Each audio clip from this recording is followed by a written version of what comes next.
who is an economist, and he would like to make some comments on the policy that has just been announced by the Bank of Zambia. Mr. Chisanga, welcome to the show. Thank you so much. Good afternoon. Good afternoon.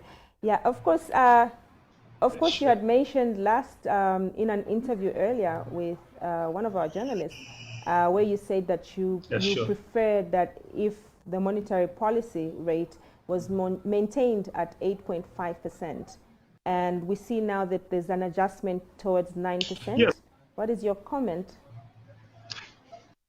Well, yes, our expectation were that we will have monetary policy rate anchor around 8.5%, looking at the quite a number of interesting factors that are actually been happening in the second, third quarter of this year.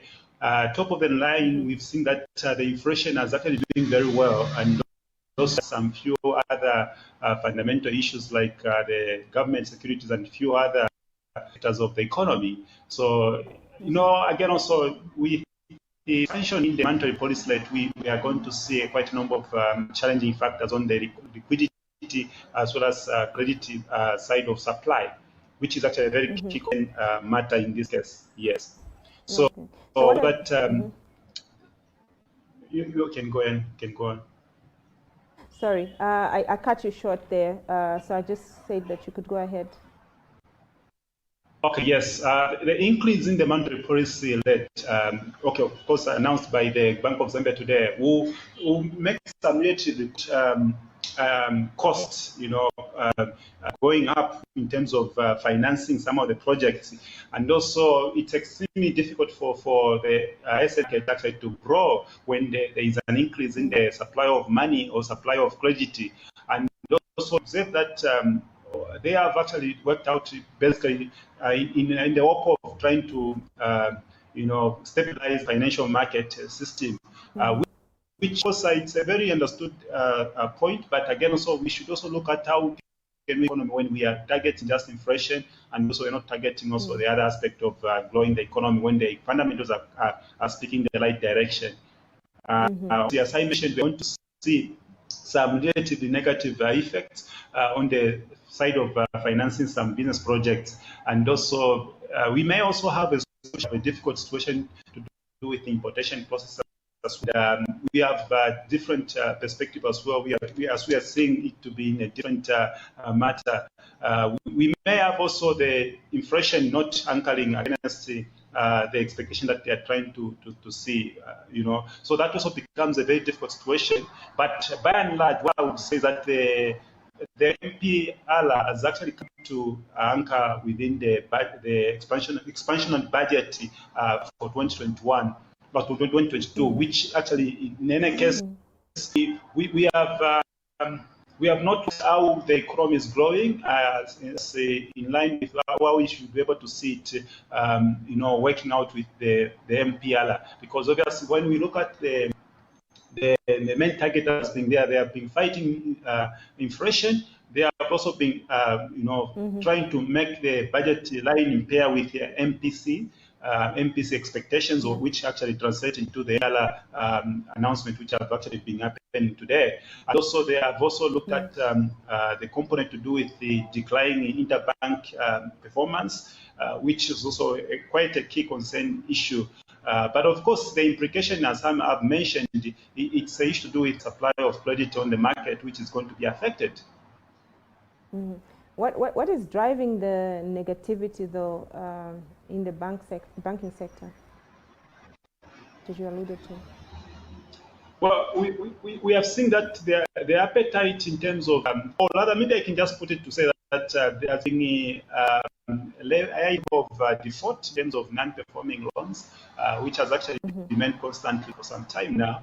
And also the other aspect that the other component which has been happening there is that the SME is not participating so much as we're supposed to have seen it. Even when you look at the fundamentals that have actually been performing so well, are quite different fundamentals. It's just basically the portfolio investors which has actually been so much on the local market. Obviously, when we look at the way the economy has been stabilizing, would actually expect that the SME would play a part in this case. But looking at now how things are getting to be in this sense, it's now worrying because obviously we've seen that the market has not yet stabilized. It's just in the process of making growth. Of course, steady growth would have actually been actualized next year if we were to stick to the monetary policy that's at 8.5%. Mm-hmm. Do you feel that on one side, the government has introduced the Ministry of SME, and on this side, you're talking about the monetary policy rate going to affect SMEs' performances? What is your comment on that? Well, obviously, when you see of course, the government has come up with a very good motive. And by the way, the fiscal side of policies also have got very key factors that come into. But with the way things are happening, we seem to have a situation where we have to have a very delicate matter to care here, because obviously when we have the SME being pushed to make it in the economy, and when we have also the high cost of credit on the market, becomes a very contradictory situation in this case. So what would have actually expected to have seen that the cost of money would have remained relatively at that pegged MPR, which actually was 8.5. We could have helped, but because there has been a target to push down inflation, that's one reason why the 0.5% has come in the picture. Finally, an outlook. What is your outlook on foreign direct investment in the coming year, considering the way that the markets have been performing lately? The positive sentiment. Well, looking at the expansion in the monetary policy, yes, quite okay. We have some good inflow, because just when we raise the policy rate, we attract more on the part of the part of the portfolio investors who will be able to come and invest into government securities. That is something that is very positive and correlates very well. But again, also the biggest issue is the issue of the local players in the market who seem to be now being choked with the high cost of borrowing. Yeah. Well, thank you so much. That's all the time that we had, honestly. And this conversation has been very stimulating. I do hope that you will honor us again with your presence and your expertise to just break it down for us further. Sure. Thank you so much for joining us. Okay. Thank you. Thank you.